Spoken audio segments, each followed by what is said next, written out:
ये पक्का कर सकते हैं कि फिर मैं कभी बीमार ना पड़ूं, कभी भी बूढ़ा ना हूं, या फिर मेरी मौत कभी ना हो और मेरा अच्छा भाग्य कभी ना बदले। ये क्या कह रहे हो पुत्र? ऐसा नहीं हो सकता। यही तो मैं भी कह रहा हूँ, ऐसा नहीं हो सकता। और अगर आप मेरी ये मांगे पूरी नहीं कर सकते हैं तो मैं यहाँ नहीं रह सकता हूँ। मुझे यहाँ से जाने की आज्ञा दीजिए पिताजी। सिद्धार्थ के पिता उनकी ऐसी मांग पूरी नहीं कर सके, इसलिए सिद्धार्थ ने जन्म और मृत्यु से परे सत्य की खोज में जाने का फैसला किया।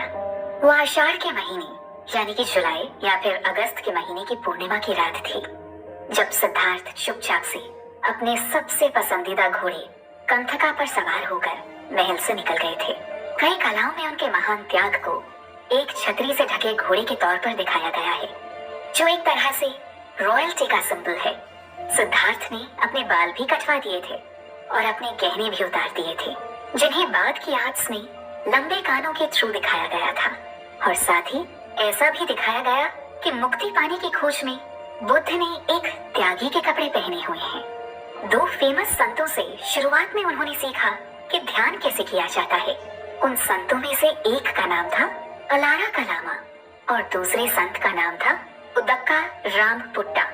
हालांकि जब उन्होंने सबसे बड़ी और ऊंची एकाग्रता यानी कि हाईएस्ट कंसंट्रेशन की कला में महारत हासिल कर ली, तब भी वो अपने लक्ष्य से बहुत दूर थे।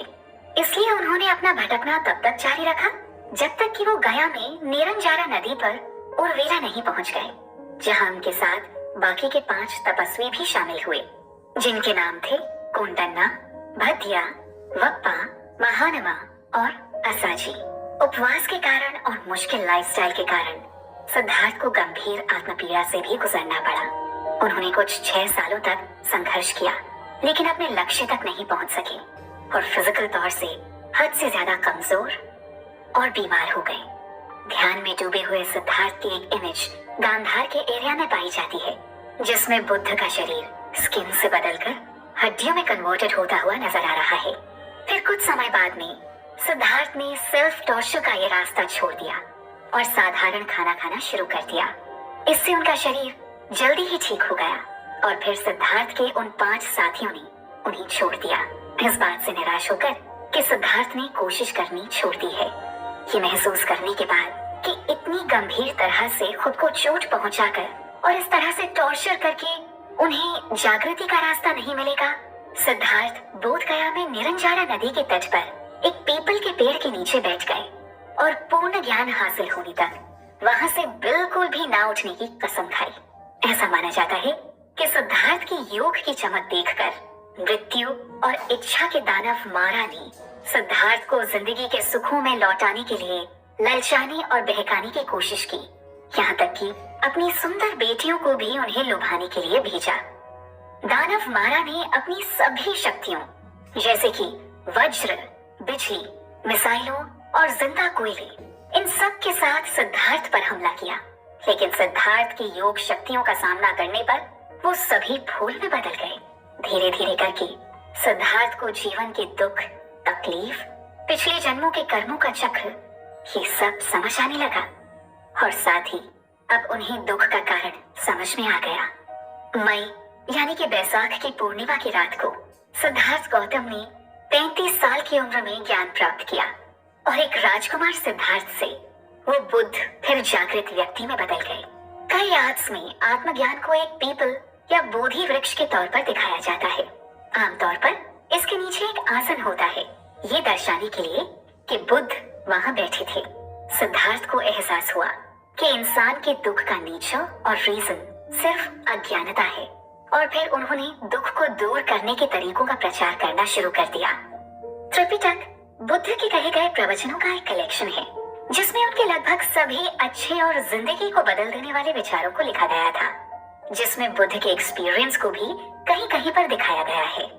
जब यह ज्ञान मेरे भीतर पैदा हुआ तो मेरा दिल और दिमाग वासना की दवा से, पुनर्जन्म की दवा से और अज्ञान की दवा से मुक्त हो गया।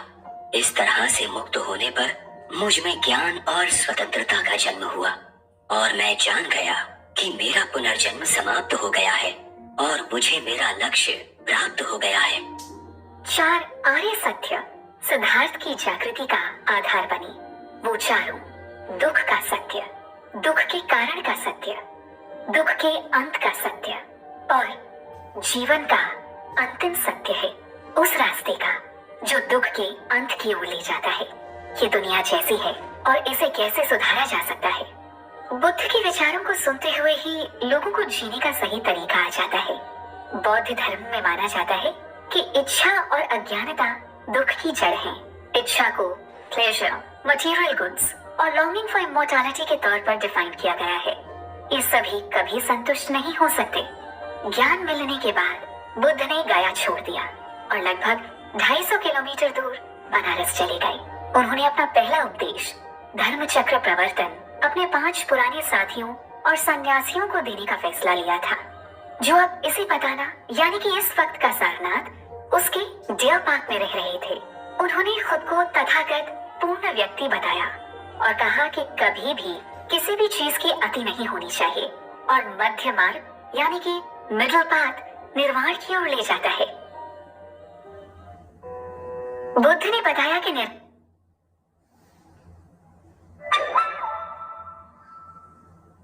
पाने के लिए मिडिल पाथ सबसे बेहतर है।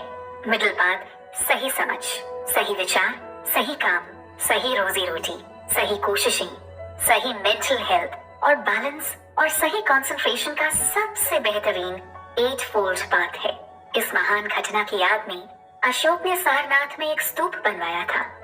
भरहुत और सांची में पहले उपदेश को पहिए के तौर पर दिखाया गया है। बाद में नीचे 2 हिरणों को दिखाते हुए हिरण पार्क को रिप्रेजेंट किया गया है। अपनी एनलाइटनमेंट के बाद बुद्ध को अपने पिछले जन्म याद आ सकते थे। इनमें से कुछ कहानियों में दर्ज भी है कि बनारस में पहला साल बिताने के बाद वह रॉयल हाउस चले गए, जहां बुद्ध और उनके शिष्य वेलुवन में बांस के बाग में 3 साल तक रहे थे। वहां उनकी मुलाकात सुदत्त से हुई, जो अपनी उदारता के कारण अनाथ पिंडिका के नाम से जाने जाते थे। बाद में अनाथ पिंडिका बुद्ध के बहुत खास सपोर्टर बने। उन्होंने श्रावस्ती में बुद्ध और उनके शिष्यों के लिए फेमस जेतवन मठ को बनवाया था। शुरुआती वक्त में सिर्फ पुरुष ही बुद्ध के शिष्य बन सकते थे। हालांकि ऐसी कई महिलाएं थी जो उस यूनियन में शामिल होना चाहती थी और उनका हिस्सा बनने के लिए पूरी तरह से तैयार थी। एक बार बुद्ध की पालन वाली माँ प्रजापति गौतमी कई और महिलाओं के साथ उनके पास पहुंची और उनसे ये रिक्वेस्ट करने लगी कि उन्हें भी बाकी पुरुषों की तरह उनकी यूनियन में शामिल कर लिया जाए। लेकिन अपनी माँ के इस रिक्वेस्ट को सुनते ही बुद्ध झिझकने लगे। काफी देर सोच विचार के बाद फाइनली बुद्ध ने अपना फैसला वहाँ मौजूद सभी लोगों को सुनाया। बुद्ध ने इस बात के लिए अपनी सहमति दे दी और महिलाओं के कोऑर्डिनेशन से रिलेटेड कुछ 8 मेन रूल्स बनाए। नन बनने वाली पहली 2 महिलाएं यासा की माँ और उनकी पहली पत्नी थी। बुद्ध ने खाना खाना एक्सेप्ट किया था और इस तरह से दुनिया में नन्स का पहला ऑर्डर एस्टैब्लिश हुआ था। पहली ननों में से एक औरत ने अरहत का लेवल हासिल किया, जिनका नाम यशोधरा था और यशोधरा बुद्ध की पत्नी थी। उन्होंने अम्बापल्ली जैसी महिला की बदनामी को एक्सेप्ट नहीं किया था। उन्होंने अम्बापल्ली का बनाया हुआ खाना खाया और बदले में उसे धर्मदान और सत्य का अनमोल तोहफा दिया। बुद्ध ने किसा कोटामी पर भी दया दिखाई थी, जिसने अपना बच्चा खो दिया था। उन्होंने यशोधरा से कहा कि अगर वो उस घर से सरसों के बीज ला सके जहाँ किसी की मृत्यु नहीं हुई हो, तो वो उसके बच्चे को वापस जिंदा कर सकता है। यशोधरा को ऐसा कोई परिवार नहीं मिला और तब उन्हें एहसास हुआ कि कोई भी मौत से आजाद नहीं है। वो बुद्ध के पास लौट आई और अरहत बन गई। बुद्ध के 60 भिक्षु थे, जिन्हें उन्होंने अपने सिद्धांत का प्रचार करने के लिए अलग अलग दिशाओं में भेजा था। भिक्षु के तौर पर वहाँ होने के लिए कुछ नियम थे, जैसे कि अपने बाल हटाना, पीले कपड़े पहनना और पाठ करना उन नियमों में शामिल था। और साथ ही बुद्ध सिद्धांत का पालन करना था, जैसे कि बुद्ध की शरण में जाकर 3 बार इन मंत्र का जाप करना शामिल है। बुद्ध के लिए बुद्धम शरणम गच्छामि, सिद्धांत के लिए धम्मम शरणम गच्छामि और आदेश के लिए संघम शरणम गच्छामि। बुद्ध ने वैसे तो ज्ञान का सागर खुद में समेट लिया था, लेकिन फिर भी वो हमेशा अपने शिष्यों और अपने भक्तों से यही कहते थे कि हमेशा सीखने का प्रयास अपने अंदर जिंदा रखना चाहिए। इससे हम एक ही बात के अलग अलग पहलुओं से वाकिफ होते हैं। बुद्ध ने सिखाया कि कैसे बुराइयों से भरा हुआ मन खुद को और दूसरों को दुख और तकलीफ पहुंचाता है, लेकिन जब हम ईश्वर की ओर जाने के लिए अपने कदमों को आगे बढ़ाते हैं और जब लालच, गुस्सा और नफरत जड़ से खत्म हो जाते हैं, तब उनके कारण होने वाले कर्म उसी तरह से खत्म हो जाते हैं जैसे कोई पेड़ जमीन से उखड़ जाता है और फिर आगे कभी भी दोबारा जन्म नहीं लेता है। बुद्ध ने अपने शिष्यों को शिक्षा देते हुए कहा था, मैं लोभ, क्रोध, मोह और बुराई का नाश करना सिखाता हूँ। मैं केवल एक ही चीज सिखाता हूँ जिससे दुख और दुख से मुक्ति मिल सकती है। मैं ऐसा कुछ नहीं सिखाता जिससे इंसान हजार गलतियां करते हुए भी शुद्ध हो जाए। इसीलिए अपने कर्मों को सही रास्ता दो, क्योंकि ना संयम, ना बिना कपड़े के घूमना, ना सिर मुड़ाना, ना उलझे हुए बाल रखना, ना खुरदरे कपड़े पहनना, ना ही गंदगी ओढ़ना और ना ही आग में बलि चढ़ाना, वेदों को पढ़ना, पुजारियों को प्रसाद देना या फिर देवताओं को बलि देना और अमरता के लिए आत्म त्याग करना, ये सब करने से कोई भी अपने कर्मों के फल से नहीं बच सकता। ये सब किसी इंसान को शुद्ध नहीं कर देगा जो गलतियों और पाप से दूर नहीं है। गुस्सा करना, मतवालापन दिखाना, धर्म कर्म से दूरी बनाना, कट्टरता दिखाना, छल करना, ईर्ष्या करना, अहंकार में डूबे रहना, दूसरों को तुच्छ और छोटा समझना और गलत बर्ताव करना और बुरे इरादे रखना, ये सब दुख भोगने और कष्ट कमाने के ही रास्ते हैं। बीच का रास्ता दोनों तरह की अतियों से हमें दूर रखता है। हमें बस शांत मन से सच की खोज करनी है। अपने जन्म का, अपनी जिंदगी के मकसद के बारे में हमें जानने की कोशिश करनी है। ठीक इसी तरह से बुद्ध ने जो अपनी पहली दी हुई शिक्षा में भी हम सभी के लिए बताया था कि हम कैसे दुख को खुद ही अपनी तरह खींच लेते हैं।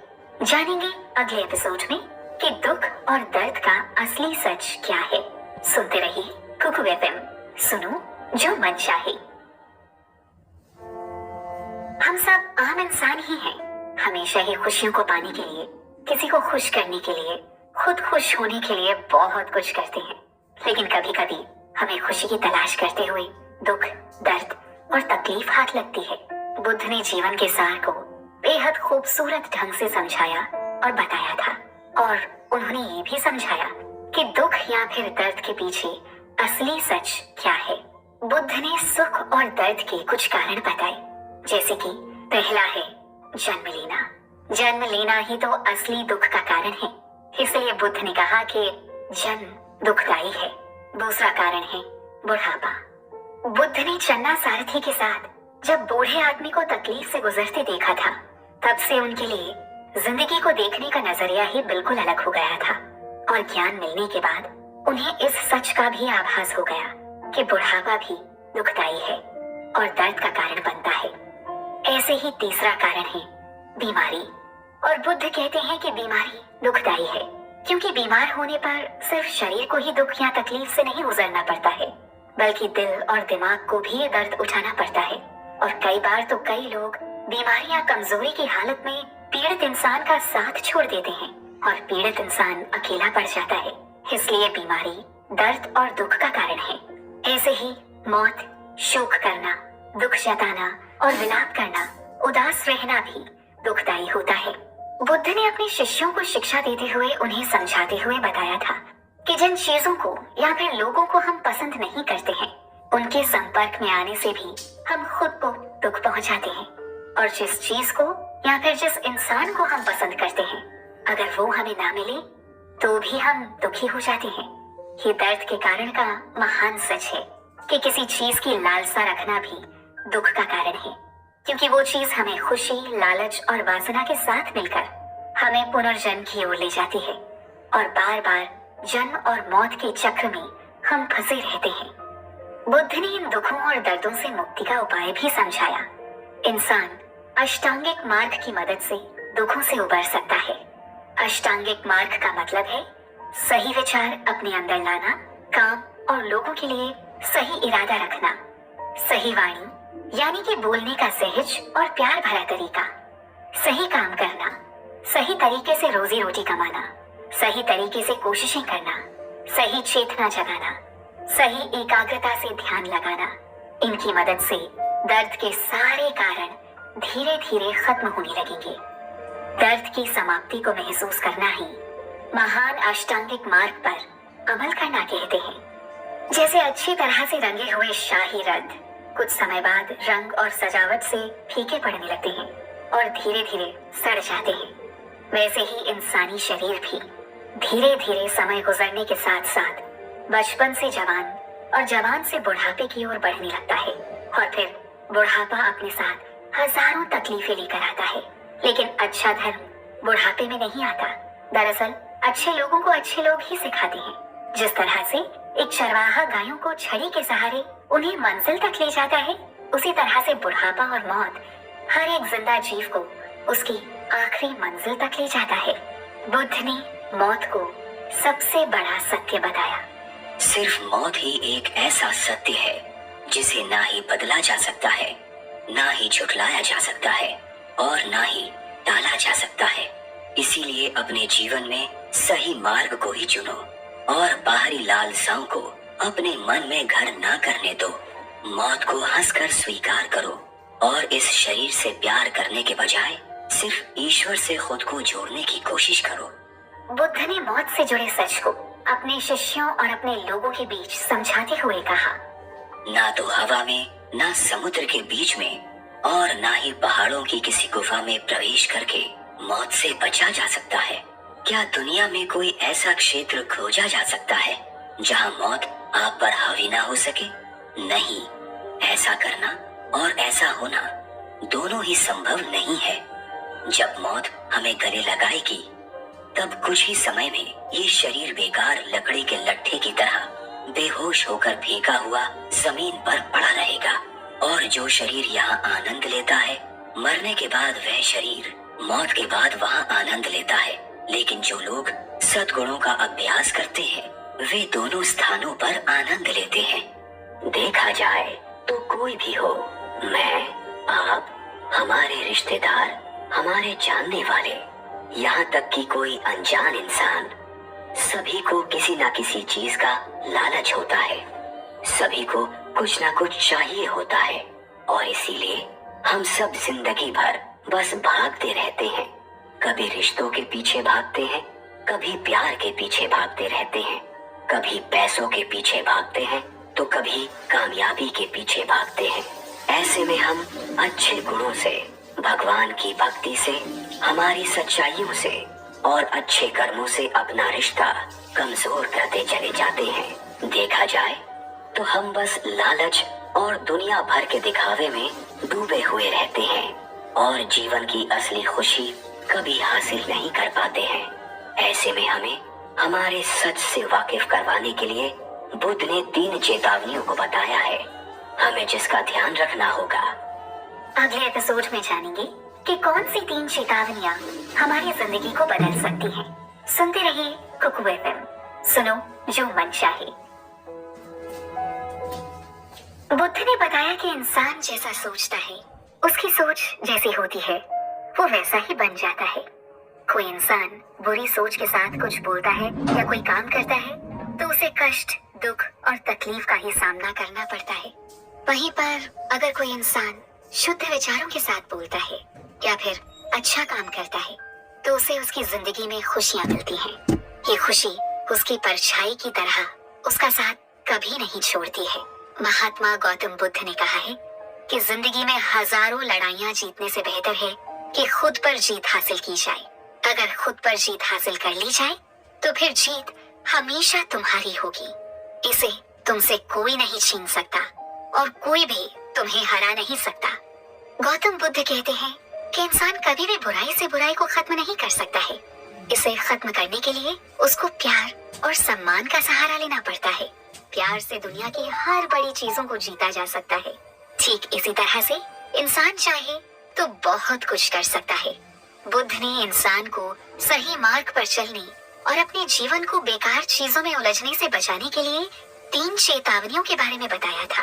पहली चेतावनी है कि खुद को जीवन और जन्म की सच्चाई से रूबरू रखना बहुत जरूरी है। हम यानी कि हम खुद या फिर स्वयं। ये स्वयं शब्द एक गलती है, एक झूठ है, एक भ्रम है और एक सपना है। जब हम कहते हैं कि हम स्वयं ही सब कुछ कर सकते हैं, हमने स्वयं ही जीत हासिल कर ली, तो ये सब सिर्फ एक झूठ होता है जिसे हम सच मानकर बस जीते रहते हैं। बुद्ध ने सभी की आंखों से इस झूठ की पट्टी को हटाते हुए कहा था, अपनी आंखें खोलो और जागो। चीजों को वैसे ही देखें जैसे वो होती हैं। जो जाग रहा है, जिसकी आंखें सच में खुली होती हैं, वह बुरे सपनों से नहीं डरेगा। जिसने ये पहचान लिया कि सांप सिर्फ एक रस्सी है, उसका डर हमेशा के लिए खत्म हो जाता है। और जिसने यह जान लिया है कि कोई आत्मा नहीं है, वह वासना, इच्छा और अहंकार को त्याग देगा। इसके अलावा दूसरी चेतावनी ये है कि हमें अपने स्वार्थ का त्याग करना होगा, क्योंकि स्वार्थ ने ही हमेशा हमसे पाप करवाया है। हमारा स्वार्थ ही हमें जिद्दी, मतलबी, दूसरों से जलने वाला और लोगों की बुराइयां करवाने वाला बनाता है। स्वार्थ के चलते हम सिर्फ अपने कामों को पूरा करने में लगे रहते हैं और ये भी नहीं सोचते कि हमारी वजह से किसी का दिल दुखा है, या फिर हमने अनजाने में ही किसी का नुकसान किया है, या फिर उसके साथ बुरा कर दिया है। इसके बारे में बुद्ध ने अपने शिष्यों को समझाते हुए कहा था, जब हम अपने स्वार्थ को छोड़ देते हैं, उसका त्याग कर देते हैं, तो हम पाप रहित हो जाते हैं। हमारा मन शांत हो जाता है और इधर उधर नहीं भागता है। मन की स्थिति पर नियंत्रण रहता है, शांति का एहसास होता है और हम अच्छाई और ज्ञान को हासिल कर लेते हैं। कोई बुराई करता है, कोई अपने आप को अशुद्ध करता है, तो साथ ही कोई बुराई से बचता है और खुद को शुद्ध करता है। तो खुद को पवित्र बनाना है या अपवित्र, ये सब खुद हम पर निर्भर करता है। कोई दूसरा किसी और को पावन बना नहीं सकता। इसीलिए प्यारे शिष्यों, तुम भी सीखो और दूसरों को भी सिखाओ कि अगर तुम जानते हो कि आत्मा अनमोल है, तो उसकी रक्षा करो और उसे पाप में मत डूबने दो। बुद्ध कहते हैं कि एक विद्वान इंसान को जागते रहना चाहिए। उसकी आंखें सत्य को लेकर खुली होनी चाहिए। सबसे पहले उस इंसान को अपने आप को ही एक दायरे में लाना चाहिए और फिर उसे दूसरों को कुछ सिखाना चाहिए और उन्हें रास्ता बताना चाहिए। इस तरह से वो विद्वान इंसान कभी भी कष्ट का हिस्सेदार नहीं होगा। और अगर कोई खुद को वैसा बनाना चाहता है जैसा वो दूसरों को बनने का ज्ञान देता है या फिर उन्हें हुक्म देता है, तो उसे बड़े संयम के साथ खुद को अनुशासित करना चाहिए। इसमें थोड़ा वक्त लगेगा, लेकिन वो अपने इस मकसद में जरूर जीत हासिल कर पाएगा। लेकिन एक सच ये भी है कि खुद को अनुशासित करना उतना भी आसान नहीं है जितना हम सोचते हैं। यानी कि खुद को अनुशासित करना थोड़ा मुश्किल होता है। देखा जाए तो जो खेतों को सींचता है, तो सचमुच वो जहाँ चाहता है वहाँ पानी को ले जाता है। एक तीर बनाने वाला तीर को मोड़ता है, एक बढ़ई लकड़ी को मोड़ता है, तोड़ता है और उसे काटता है। ठीक उसी तरह से पवित्र जीवन चाहने वाला इंसान अपने आप पर नियंत्रण रखता है। ठीक इसी तरह से बुद्ध ने तीसरी और आखिरी चेतावनी यानी कि अपने आप को मिटाने की क्षमता होनी चाहिए, यानी कि अपने अहंकार को मिटाने की क्षमता रखो, वरना इसके परिणाम बहुत बुरे हो सकते हैं। बुद्ध ने इंसान को सभी तरह की लालच, दुनिया में सब कुछ पाने की इच्छा, वासनाओं में डूब जाने की ललाओं से दूर रहने का ज्ञान दिया, क्योंकि ये लालसाएं इंसान को पाप करने के लिए और उन्हें भगवान से दूर करने के लिए दोषी होती हैं। बुद्ध ने इसके बारे में बताया कि अगर इंसान का मन बेकाबू होता है, उसकी आत्मा इन सुखों का लालच रखती है और उनके लिए कुछ महत्वाकांक्षाएं रखती है, तो फिर भगवान को पाने का रास्ता उसके हाथों से निकल जाता है। क्योंकि जहाँ लालच होता है वहाँ आत्मज्ञान नहीं होता और ना ही ईश्वर को पाने की इच्छा मन में जागती है। जिस इंसान ने अपने अंदर का अहंकार मार दिया और अपने आप में स्वयं की भावना को दबा दिया और उसे पूरी तरह से मिटा दिया, तो वो इंसान हर तरह की वासनाओं से दूर हो जाता है। स्वयं को मिटाने का मतलब है अपने अहंकार को मिटा देना, अपने अंदर से मैं की भावना को हमेशा के लिए त्याग देना। जिस इंसान ने अपने अंदर से स्वयं की भावना को हमेशा के लिए मिटा दिया हो, वो किसी भी तरह का सुख नहीं पाना चाहता। वो सिर्फ ध्यान लगाकर खुद को भगवान से जोड़ने की कोशिश करता है। इंसान पूरी संतुष्टि के साथ बिना किसी लालच के सिर्फ जीने के लिए अपने इस नश्वर शरीर की जरूरत के हिसाब से खा पी सकता है और दुनिया में रहकर भी बाहरी दिखावे से खुद को दूर रख सकता है। वही इंसान सबसे ज्यादा खुश रहता है। जैसे पानी कमल को घेरे रहता है लेकिन उसकी पंखुड़ियों को कभी गीला नहीं करता, ठीक उसी तरह से दुनिया में रहने के बाद भी इसकी गंदगी भरी वासनाओं और कामुकता से दूर रहना ही इंसान के लिए निर्वाण का द्वार खोलता है। कामुक इंसान अपनी इच्छाओं का दास होता है। वो अपनी इच्छाओं के आगे मजबूर हो जाता है और उन्हें पूरा करने के लिए बिना सोचे समझे ही काम करता रहता है। ऐसा नहीं है कि जिंदगी में महसूस होने वाली सारी ही जरूरतों को पूरा करना गलत है। ये हमारा ही फर्ज है कि हम अपने शरीर को स्वस्थ और खुश रखें, वरना इसका असर भी हमारे दिमाग और दिल पर पड़ेगा। जैसे कि अगर कोई पेड़ जल रहा हो तो उस पर रहने वाली चिड़िया और बाकी पक्षी वहाँ कैसे इकट्ठे हो सकते हैं। इसीलिए अपना ध्यान तो रखना ही है, लेकिन अपने मन को इच्छाओं और वासनाओं के समंदर में डुबाना नहीं है। अगले एपिसोड में हम जानेंगे कि बुद्ध ने मन को काबू करने के लिए क्या उपाय बताए हैं और हम उनकी मदद से कैसे एक अच्छे इंसान बन सकते हैं।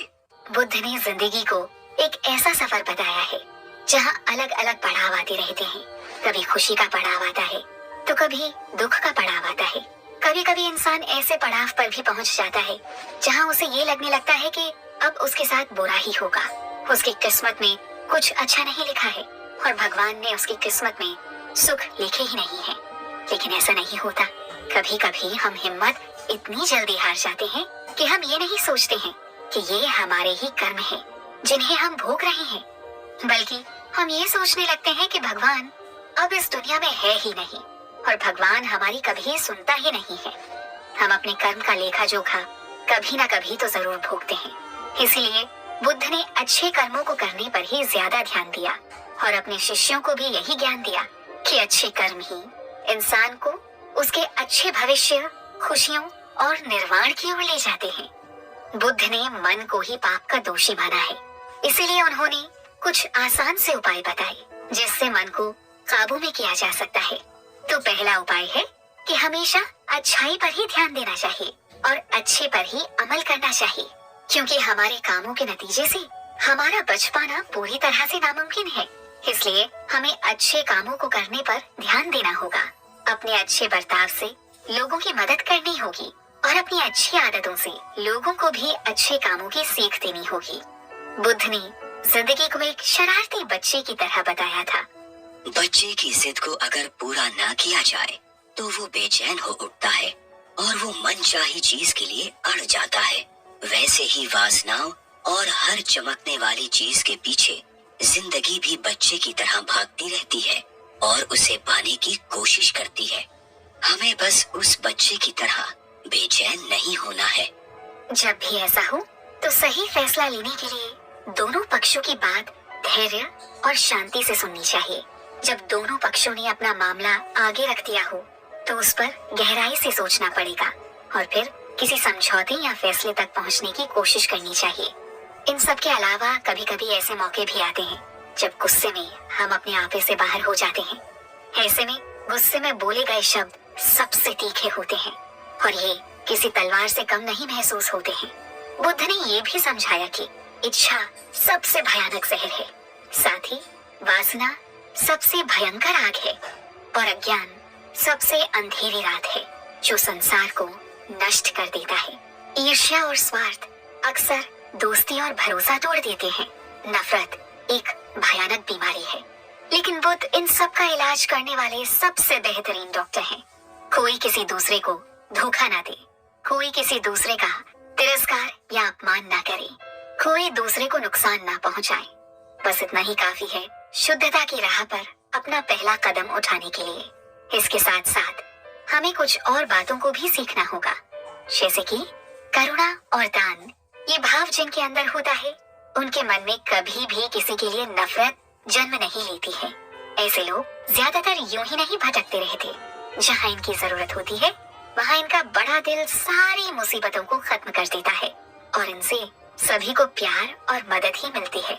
जिनके अंदर करुणा और दान का भाव होता है, वो लोग लोगों में खुशियाँ बांटने के लिए सबसे बेहतर इंसान माने जाते हैं। ऐसे लोग दुनिया का दुख दूर करते हैं। बुद्ध ने ऐसे 4 नियंत्रण बताए जिससे किसी भी इंसान का जीवन बदल सकता है। उन्होंने दिल और दिमाग पर काबू करने की बात कही। पहला नियंत्रण दिमाग पर होना चाहिए। दिमाग को मन भी कहते हैं, जिसका मन वासना में डूबा हुआ नहीं है, जिसका मन नफरत से भरा हुआ नहीं है, जिसने अच्छे और बुरे को हमेशा के लिए त्याग दिया है। ऐसे इंसान को डरने की कोई जरूरत नहीं है, क्योंकि उसका मन यानी कि दिमाग काबू में है। मन को नियंत्रित करना कठिन है। ये तेज है, चंचल है। ये हवा के रुख से भी तेज भागता है। और जिसका भी मन पर नियंत्रण अच्छा है, उसी मन को शांति मिलती है।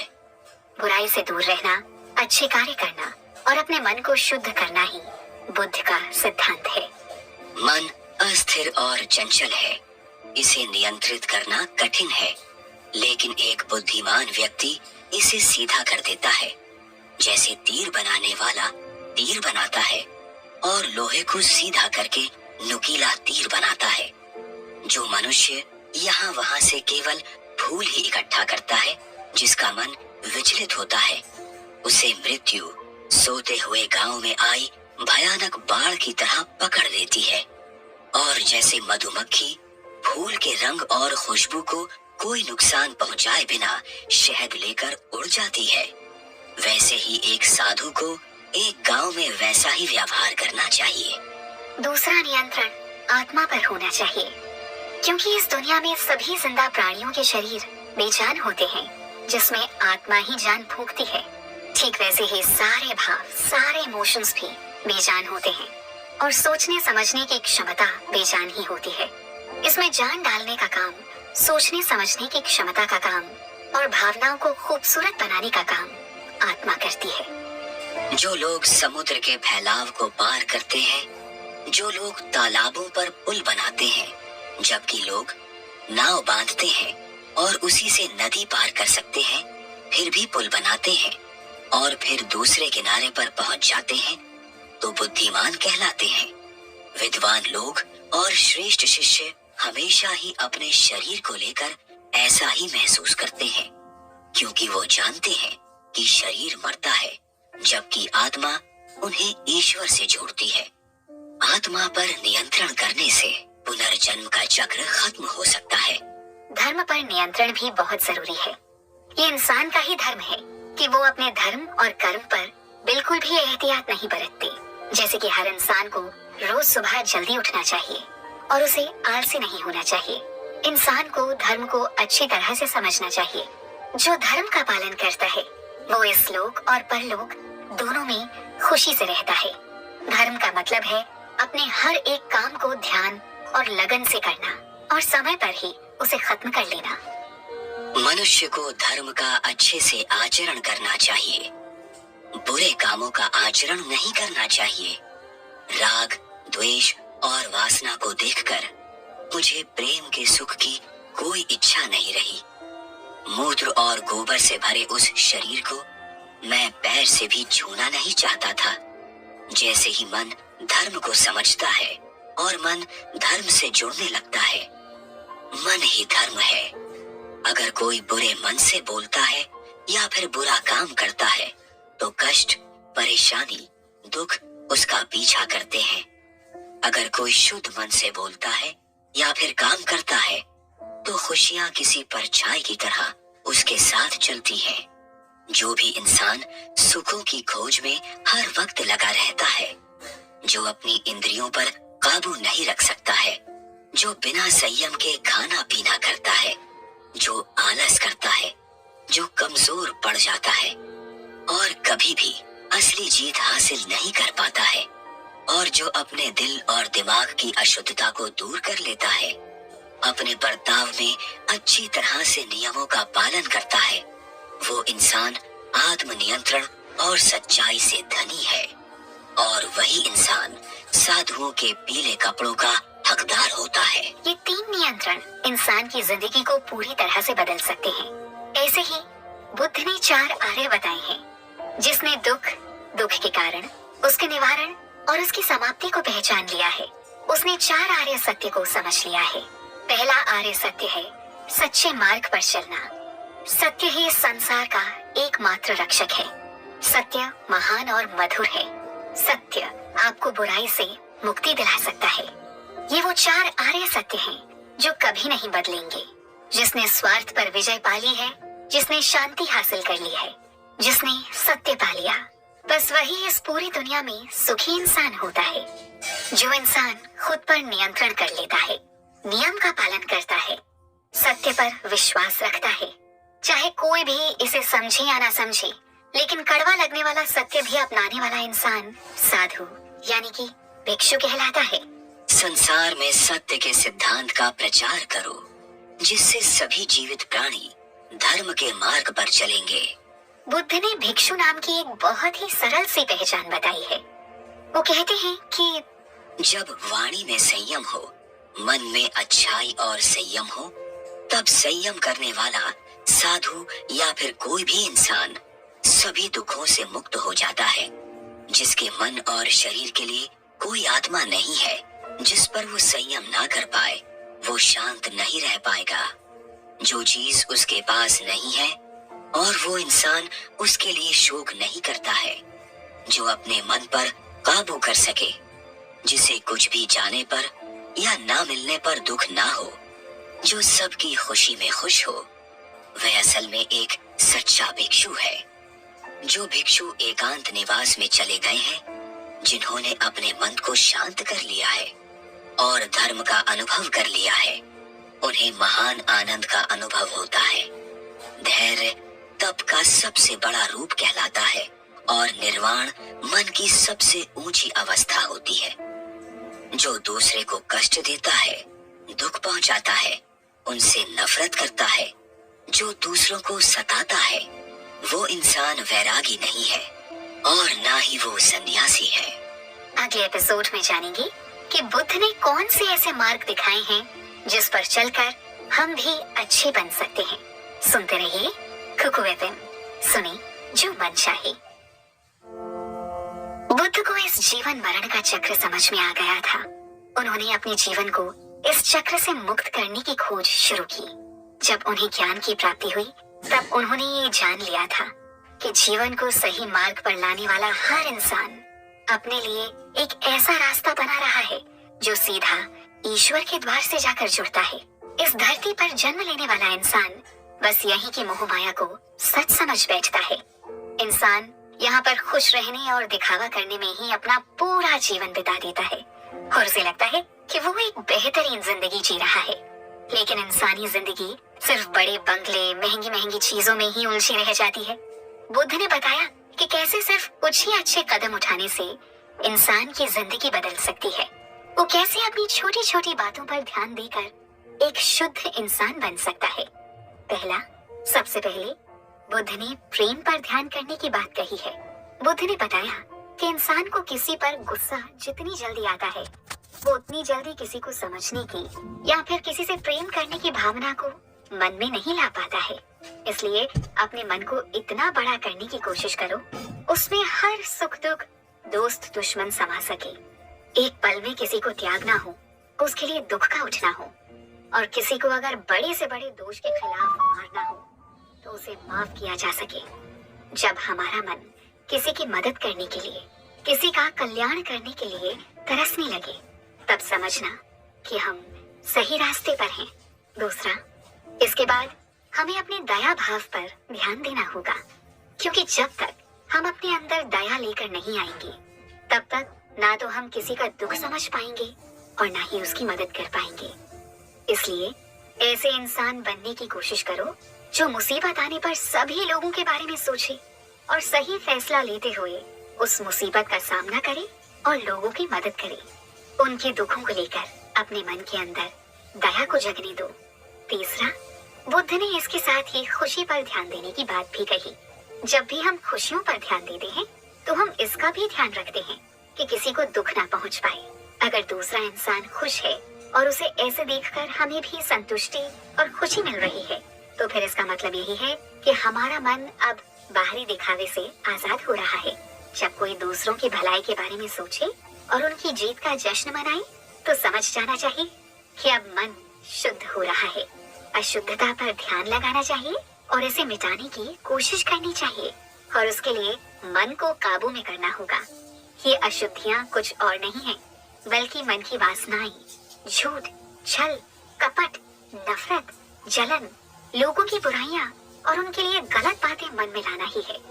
इसके साथ साथ भ्रष्टाचार, पाप और पीठ के पीछे की गई बुराई के बारे में भी सोचो, क्योंकि ये भी अशुद्धता के ही नाम होते हैं। सुख सिर्फ 2 पल की ही फुलझड़ी होती है, जो खुश होते ही कब बुझने की ओर आगे बढ़ने लगती है, ये किसी को पता नहीं चलता। इसलिए मन को ऐसे सुख और खुशी की तरफ ले जाना चाहिए जो कभी खत्म ना हो। 5वां, बुद्ध ने शांति पर भी अमल करने को कहा है, क्योंकि जब हम प्यार और नफरत, अत्याचार और उत्पीड़न, धन और गरीबी से ऊपर उठेंगे, तभी जिंदगी का असली रूप देख पाएंगे और शांति के साथ अपने भाग्य को स्वीकार कर पाएंगे।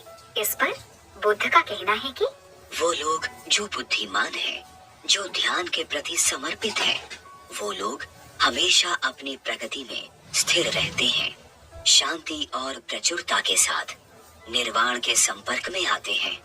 उनका मार्गदर्शन खुद ऊपर वाला करता है, जो अपने पैरों पर खड़ा है, जो सब कुछ सुनता है, जो शुद्ध कर्म करता है, जो आचरण करता है, जो धर्म के मार्ग पर चलता है, जो संयमी है और जो धार्मिक जीवन जीता है, उसकी महिमा महान होती है। इसीलिए कामना की और वासना की वस्तुओं के लिए किसी भी तरह के जुड़ाव का सहारा ना लो। असल में जो लोग ध्यान में लगे रहते हैं, उन्हें वो सुख मिलता है जो कभी खत्म नहीं होता। इस पर बुद्ध ने ध्यान के अलग अलग रूप भी बताए थे।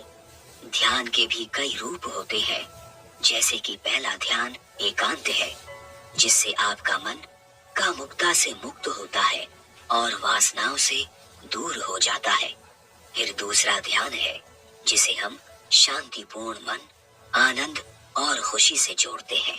इसके बाद तीसरा ध्यान आता है, जिसे हम अध्यात्म में आनंद लेना कहते हैं। और चौथा ध्यान पूर्ण शांति की स्थिति है, जहां मन सुख और दुख से परे होता है। मेरा सिद्धांत शुद्ध है और शक्तिशाली और नीच, अमीर और गरीब के बीच भेदभाव नहीं करता है। मेरा सिद्धांत पानी की तरह है, जो बिना किसी भेदभाव के ही सभी को साफ कर देता है। मेरा सिद्धांत स्वर्ग के समान है, क्योंकि इसमें भी पुरुषों और महिलाओं, लड़कों और लड़कियों, कुलीन और नीच, सभी के लिए पूरी तरह से गुंजाइश है।